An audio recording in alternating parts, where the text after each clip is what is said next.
அஸ்ஸலாமு அலைக்கும். இன்றைக்கி ஒரு சின்ன விஷயம் சொல்ல போகிறேன். இது நம்ம எல்லாருக்குமே தெரியும். சின்ன வயசுலேருந்தே இதை நம்ம நிறைய கேட்டிருப்போம், நிறைய படிச்சிருப்போம், நிறைய முறை சொல்லி பார்த்துருப்போம். ஆனால் போக போக இதை அப்படியே மறந்துடுவோம். இந்த அமலே செய்யாமல் விட்டுருப்போம். ஆனால் இதனுடைய பயன் ரொம்ப ரொம்ப ரொம்ப பெருசுப்பா. ஒரு நாள் எப்போ ஸ்டார்ட் ஆகும்? நம்ம நல்ல விதமாக கண் முழித்து அன்றைக்கி ஃப்ரெஷ்ஷாக இருந்தோம் அப்படின்னா அன்றைய நாள் முழுவதும் நமக்கு நல்லதாக அமையும் இல்லைங்களா? ஸோ காலையில் நம்ம எந்திரிக்கிறது தான் நம்மளுடைய முதல் விஷயமாக இருக்குது.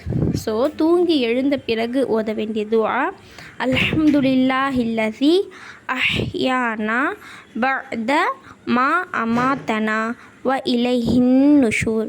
இந்த துஆ தெரியாதவர்கள் யாருமே இருக்க மாட்டோம். ஆனால் அமல்கள் தான் கொஞ்சம் செய்யாமல் இருப்போம். இன்ஷா அல்லாஹ் அதை நம்ம சரி செஞ்சுக்கணும். இதனுடைய பொருள் தெரிஞ்சுக்கிட்டோம் அப்படின்னா இன்னும் அதை செய்யணும் அப்படிங்கிற ஆர்வம் பிறக்கும். பொருள் பாருங்கள். எங்களை மரணிக்க செய்த பின் உயிர் கொடுத்து எழுப்பிய அல்லாஹுக்கே எல்லா புகழும், மேலும் அவனிடமே திரும்ப செல்ல வேண்டும். நம்ம முதல் நாள் ஆரம்பிக்கும் போதே இந்த மாதிரி அல்லாஹ்வை புகழ்ந்து அல்லாஹ்கிட்ட தான் நம்ம திரும்பி போகணும் அப்படின்னு சொல்லிட்டு ஸ்டார்ட் பண்ணோம் அப்படின்னா அல்லாஹ்வுக்கு ரொம்ப பிடித்தமானதாக இருக்கும். அல்லாஹ் நமக்கு அன்றைய நாள் முழுவதும் உதவி புரிபவன் ஆக இருப்பான். இன்ஷா அல்லாஹ் முயற்சித்து பாருங்கள். அஸ்ஸலாமு அலைக்கும் வரஹ்மத்துல்லாஹி வபரகாத்துஹு.